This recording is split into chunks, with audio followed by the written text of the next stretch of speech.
je suis Diane Gaël Munguefuda, interprète des airs d'opéra. Je vis à Douala, au Cameroun. J'ai commencé ma musique il y a à peu près 18 ans. Et c'était dans une chorale à expression française à la cathédrale Marie-Reine des Apôtres. J'ai été amenée et mordue par l'opéra grâce à des maîtres de chœur qui ont écouté ma voix dès le premier jour et qui m'ont présenté dès le premier jour des airs d'opéra. Et voilà, tout était parti.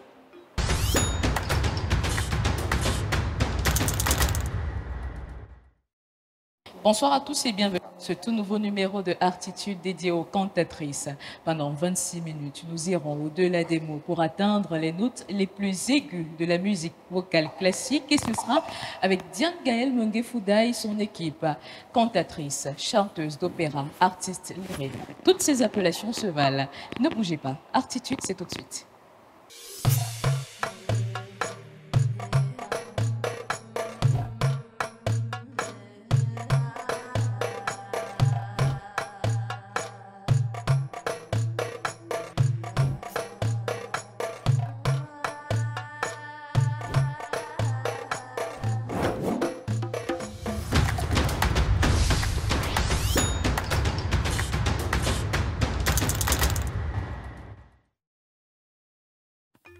Bonsoir Diane. Bonsoir Larissa. Nous sommes ravis de vous recevoir sur Artitude. Ravie aussi d'être avec vous aujourd'hui, merci. Alors comme je le disais, aujourd'hui on va dépasser les mots pour entrer dans des aigus de la musique, les aigus les plus profonds et surtout les plus particuliers en tout cas. Alors chanteuse d'opéra, on n'entend pas très souvent en Afrique, encore moins au Cameroun. On entend plus souvent en Occident, mais au Cameroun c'est timide. Oui, c'est un peu timide. Pourtant, vous êtes bien là et vous êtes camerounaise. Oui. Comment s'identifie une cantatrice, une chanteuse d'opéra? Disons que au Cameroun, nous n'avons pas d'institut. Actuellement, il y a plutôt une académie qui est en train d'être créée à Yaoundé. Mais nous avons commencé, nous sommes pratiquement parmi les premiers à avoir véritablement commencé à explorer ce domaine de l'opéra. C'était il y a à peu près 18 ans, parce que moi, j'aurai 20 ans dans la musique dans 1 an et demi.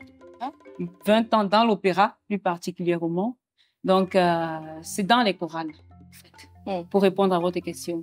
Parce que quand quelqu'un vient intégrer une chorale, tout de suite, on essaye d'abord de voir à quel registre il peut appartenir, dans quel registre il peut chanter.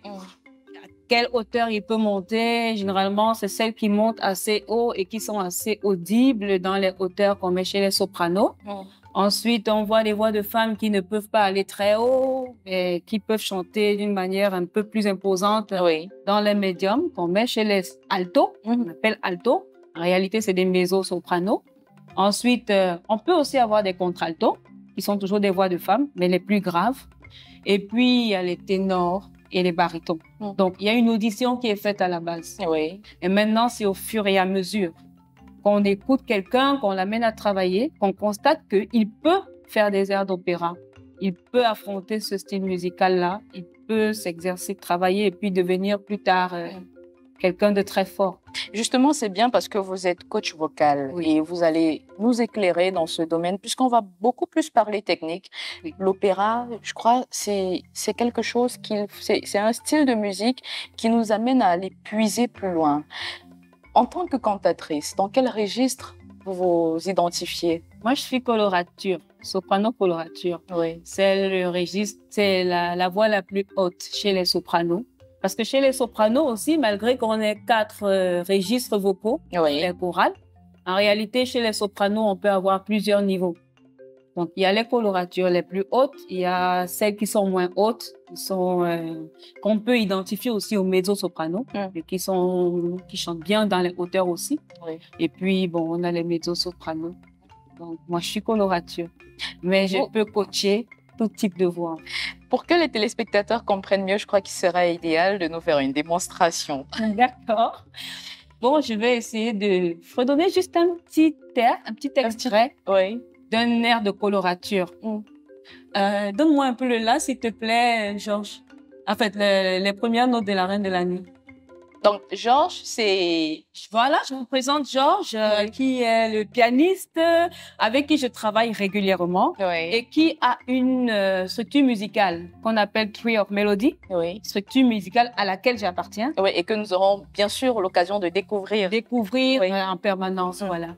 Donc, je vais essayer de vous donner un petit extrait de La Reine de la Nuit. D'accord. Qui est un air de colorature pure. Je crois que la réalisation va nous le permettre.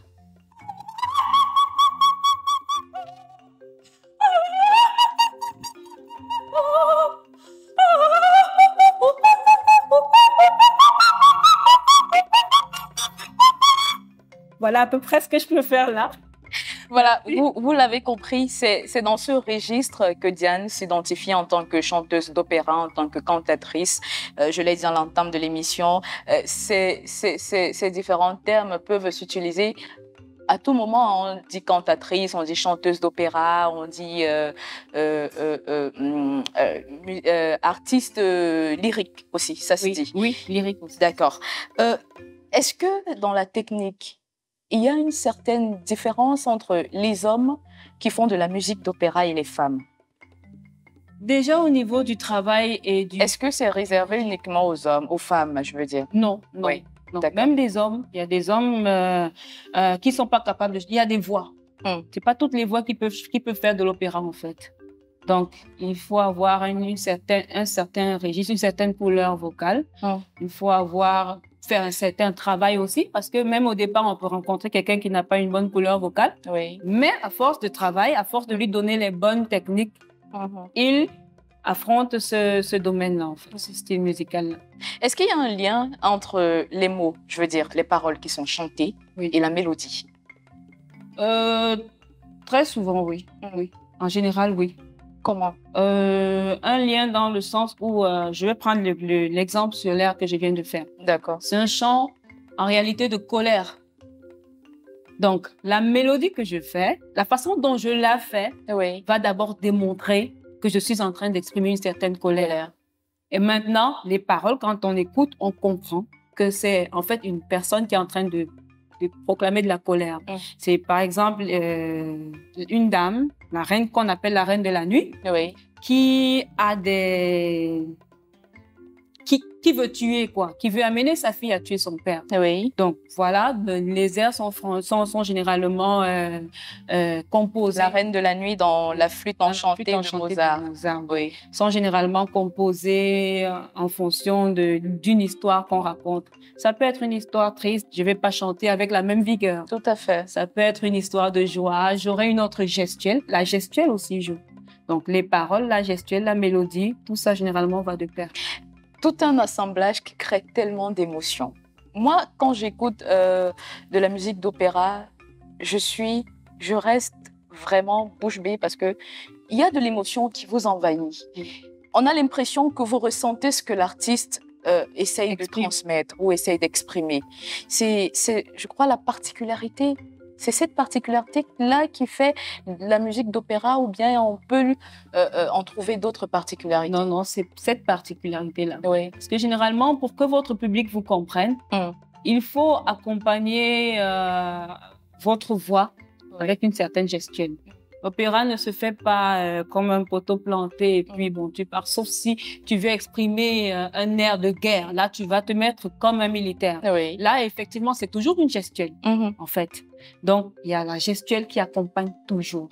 Toujours. Et c'est ça qui permet même que notre public, que nous ayons même du public. Parce que ceux qui viennent nous voir prester, déjà, on évite de prester sans faire de gestes.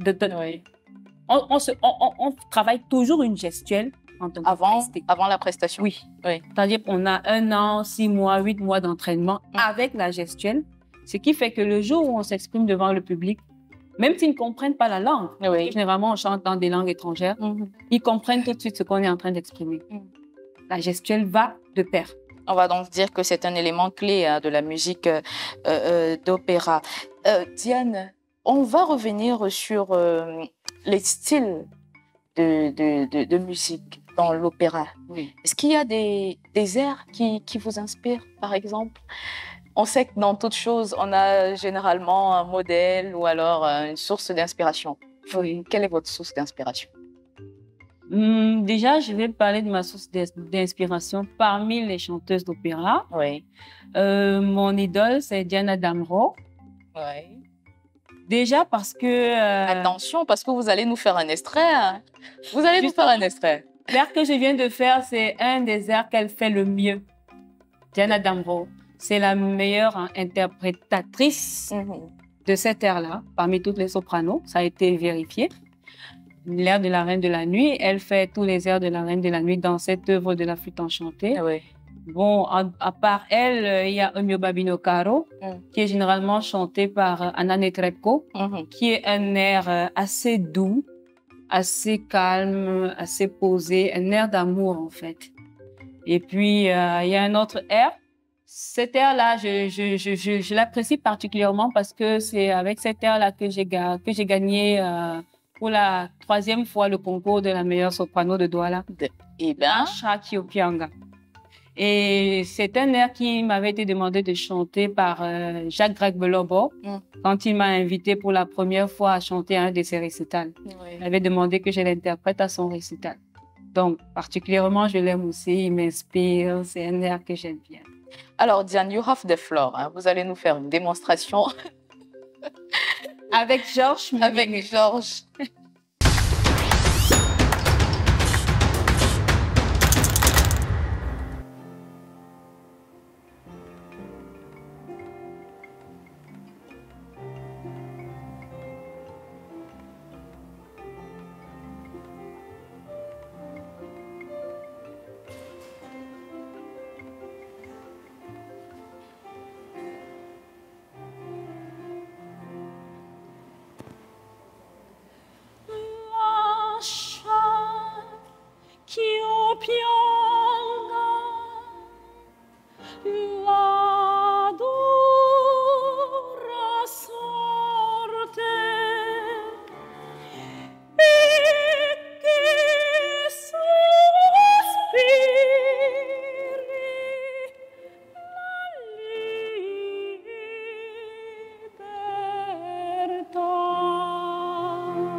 Bravo, bravo, bravo, Diane. Merci beaucoup, Larissa. Alors, vous faites...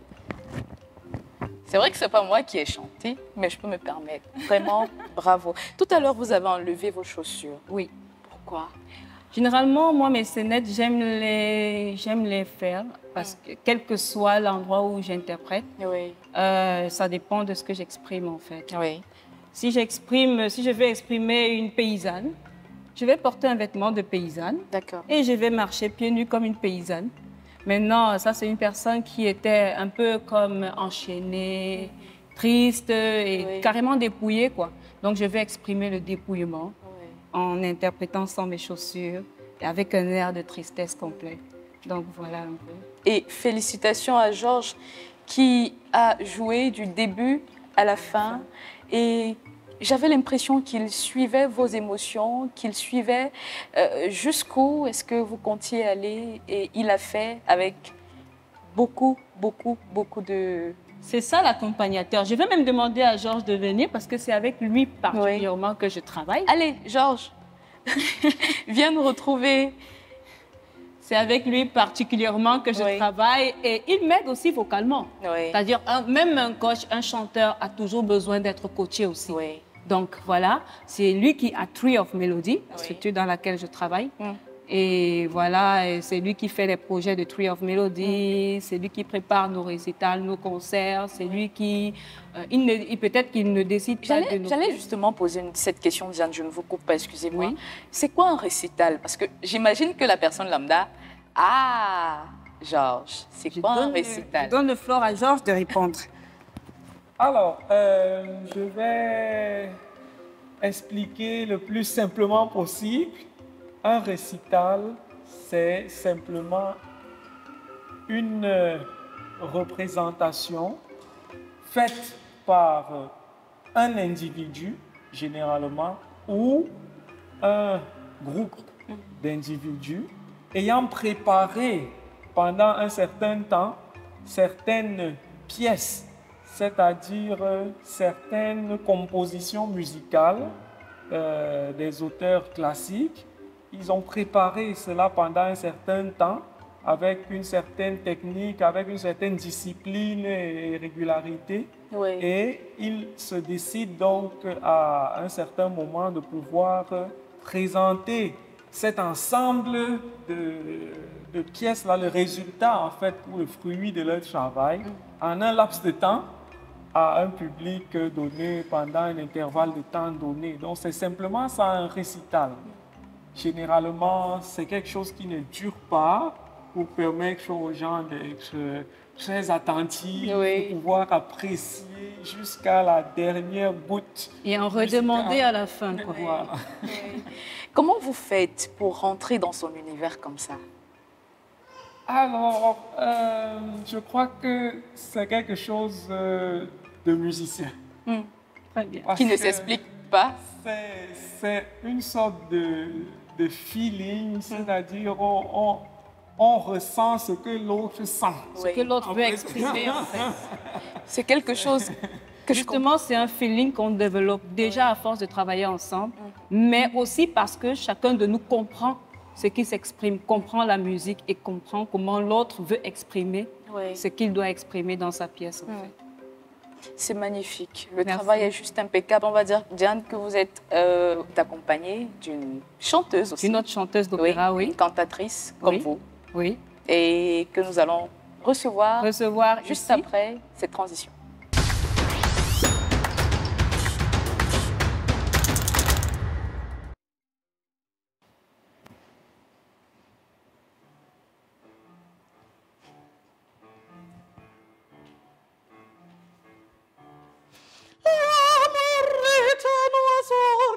Belle que nul ne peut t'apprivoiser.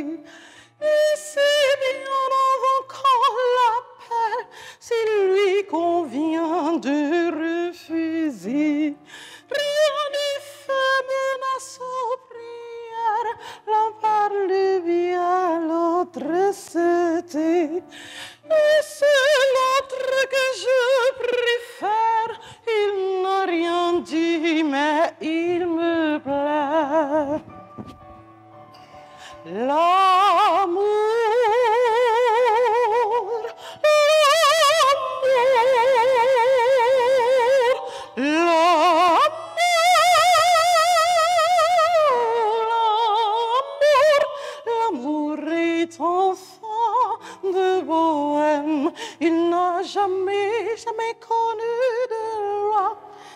tu ne m'aimes pas, je t'aime. Si je t'aime, prends garde à toi.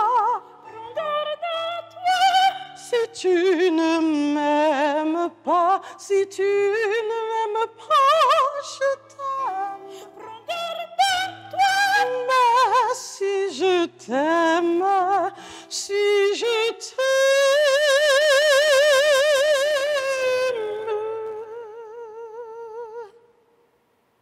prends garde à toi. Prends garde à toi. Si tu ne m'aimes pas, si tu ne m'aimes pas, je t'aime. Prends garde à toi. Mais si je t'aime, si je t'aime,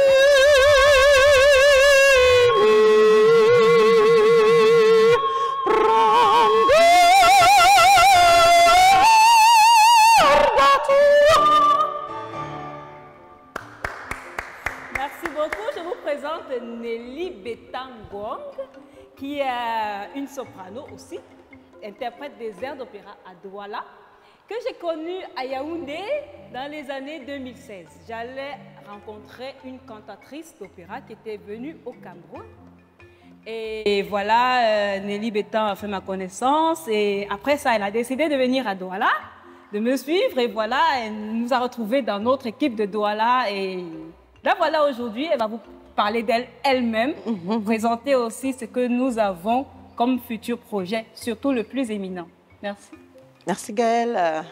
Bonjour à tous, je me nomme Gwong Nelly Priska Bétan. Je suis, comme Gaëlle l'a déjà dit en résumé, une soprano également. J'ai fait mes débuts à Yaoundé, et par la suite, le travail m'a amené sur Douala et j'ai continué dans mes projets de chant lyrique et cette passion-là qui nous anime depuis des années. Donc, j'ai eu à faire plusieurs événements déjà, que ce soit à Yaoundé, que ce soit sur Douala. Et maintenant, pour cette année, nous sommes sur un projet de récital. Donc, je suis en train de préparer un récital avec une amie en commun qui aura lieu en mai, au mois de mai. C'est le plus éminent, bien sûr. Et ça nous demande beaucoup de travail, bien sûr, et d'organisation. Et Nelly Bétan et moi, nous faisons partie d'une belle équipe, les Sopranos du Cameroun, le gala des Sopranos du Cameroun. Tout à fait. Il nous arrive d'organiser, bon, normalement, c'est une fois par an, un spectacle, soit à Yaoundé, soit à Douala, où toutes les sopranos, entre nous, dans notre groupe, on se retrouve, on chante. Pour le plaisir de chanter. Pour le plaisir de chanter.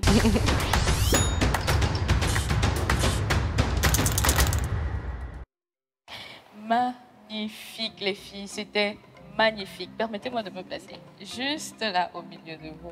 Merci. Ça a été un véritable plaisir de vous avoir, de parler de ce type de musique, comme on le disait, très peu connu en Afrique, mais que vous essayez de vulgariser aujourd'hui à travers vos différentes formations, des groupes et des associations que vous organisez ici à Douala, au Cameroun. Donc, on va se dire au revoir. Et on ne va pas se quitter comme ça. Il y a une tradition sur Artitude qui aimerait que moi, oui, et vous, mes invités, qu'on fasse une petite fantaisie. Et je crois que plus qu'on est dans la musique, on fera une révérence pour dire merci à nos téléspectateurs et leur dire que voilà, on se retrouve la semaine prochaine pour un tout nouveau numéro de Artitude sur Dash News. N'hésitez pas surtout à nous retrouver sur nos différentes plateformes digitales pour avoir l'actualité de votre émission et surtout des épisodes en intégralité. Ok, ce que nous allons faire tout à l'heure, ça me permet de mettre un peu en évidence mes capacités de coach vocal. D'accord. Ok, je vais faire chanter Madame Larissa. On va commencer par une petite vocalise de 2 petites phrases. D'accord. Mama, mama, mama. Mama, mama, mama. Mama, mama, mama. Mama, mama, mama. Encore. Mama, mama, mama. Mama, mama, mama. Ensemble. Mama, mama, mama. Ben voilà. Merci, merci, merci. Alors, c'est ici que nous mettons un terme à votre émission Artitude. On se retrouve très bientôt pour un autre numéro. Bonsoir.